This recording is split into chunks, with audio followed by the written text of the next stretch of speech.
Okay, well, here it is, Scott's 1985 FJ1100. The project is finished, and he sold it to his sister, and so he still got it in the family, and he was able to bring it out here to Paco's Tacos Throwback Thursday.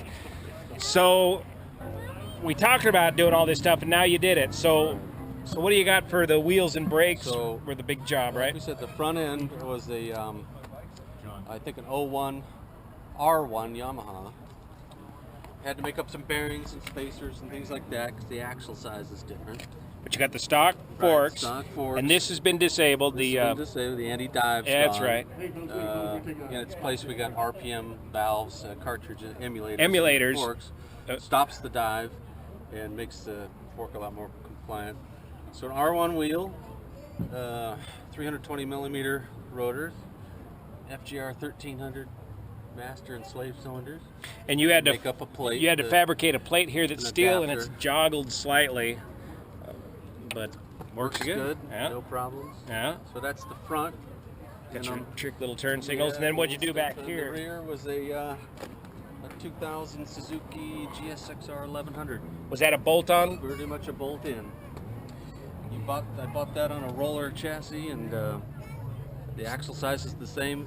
Little spacers on either side, bolts right in. Easy. Anybody could do that one. So modern rubber. So that gives you that modern rubber and a little different chain. Did you end up doing the chain? New sprockets, a 520 chain. Yeah. And had to get different sprockets. You need to go as low, small as you can on the back sprocket, but it's still not enough. To keep the gearing high? One tooth, on the front to get the gear ratio up as much as you can. Because it's only a 5-speed transmission. Yeah, and it's still too low. It's lower than stock, so that's its only downfall. Good for the street, though. Yeah. Got the cool little blinkers. And then you bought a new shock, right? Yeah, a Hagon rear shock. So I had that before. And something different with the exhaust? These are all just cleaned up. That was my next thing, was to get a header for it. Leave that to my sister. And you found, or you still had the original the chin piece, which is a hard piece to find on these old FJs. True, they crack, and this one's cracked a little bit in the back, so I did a repair on the bottom to keep it going. So with the new rubber and all the new work, it's a lot better handling machine, right? Much better, yeah. Very neutral. I'd say almost on par with a modern regular bike, not a sport bike, but a standard. Much better than stock. Beginning of the sport touring phenomenon. And it looks cool too. It still looks so cool, man. It is one of my favorite make models of motorcycles. So clean. Yeah, clean lines. 1985. FJ1100 came out first year was 84. 84, and they stayed 1100 for 85, and then they went to the 1200 after that. After this year, they went to the 1200. Yeah. The funny thing is, the wheels.